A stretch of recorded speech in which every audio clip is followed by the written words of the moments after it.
അപ്പോൾ ഈ കാണുന്നതാണ് മരുതമല എന്ന് പറയുന്നത്. നമ്മളതിൻ്റെ താഴ്വാരത്താണ്. ഇവിടെ ബസ് സ്റ്റോപ്പ് ഉണ്ട്. ബസ് സ്റ്റോപ്പ് എന്നല്ല, ബസ് സ്റ്റാൻഡാണ്, വലിയ സ്റ്റാൻഡാണ്. അപ്പോൾ കോയമ്പത്തൂരിൽ നിന്ന് 10 മിനിറ്റ് ഗ്യാപ്പിൽ ഇങ്ങോട്ടേക്ക് ബസ്സുണ്ട്, ബസ് സർവീസ് ഉണ്ട്. നമ്മൾ ബസ് സ്റ്റാൻഡിൽ നിന്ന് ക്ഷേത്രത്തിനടുത്തേക്ക് നടന്നുകൊണ്ടിരിക്കുകയാണ്. അപ്പോൾ ഇവിടെ 2 തരത്തിൽ നമുക്ക് ക്ഷേത്രത്തിലേക്ക് പോവാം. ഒന്ന് പടികൾ കയറിയിട്ട് പോവാം. അതുപോലെ പടികൾ കയറാൻ ബുദ്ധിമുട്ടുള്ളവരാണെങ്കിൽ നമുക്ക് ബസ്സുണ്ട്, ബസ്സിന് ടിക്കറ്റ് എടുത്ത് നമുക്ക് അത് അങ്ങനെയും പോയിടാം. അപ്പം പടികളെല്ലാം കയറി പോകുന്നത് വളരെ ഭംഗിയായിരിക്കും. പക്ഷേ നമുക്ക് എന്താ സമയമില്ലാത്തതിനാൽ നമ്മൾ നോക്കിയിട്ട് അതിനനുസരിച്ച് നമ്മൾ പോകുള്ളൂ.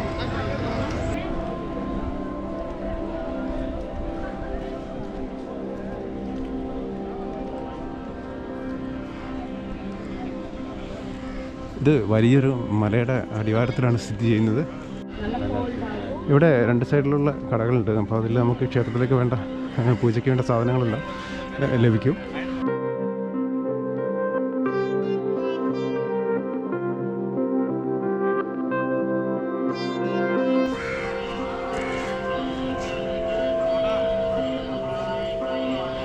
അപ്പോൾ ഇതാണ് നമ്മൾ സ്റ്റെപ്പുകൾ കയറി പോകുന്ന വരുന്നത്.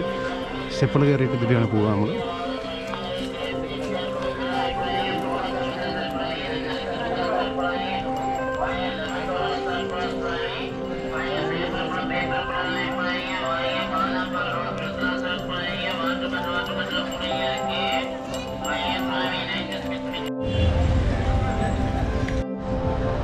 അപ്പോൾ നമ്മൾ ഈ കാണുന്നതാണ് ബസ്. ഇതാണ് ക്ഷേത്രത്തിലേക്ക് പോകുന്ന ബസ് സർവീസ്. തൊട്ട് മുകളിലായിട്ടുള്ളതാണ് മരുതമല എന്ന് പറയുന്നത്.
இப்படியே ஏறி அப்படியே இறங்கி வந்துடும் സാർ? அப்படி இல்லையா?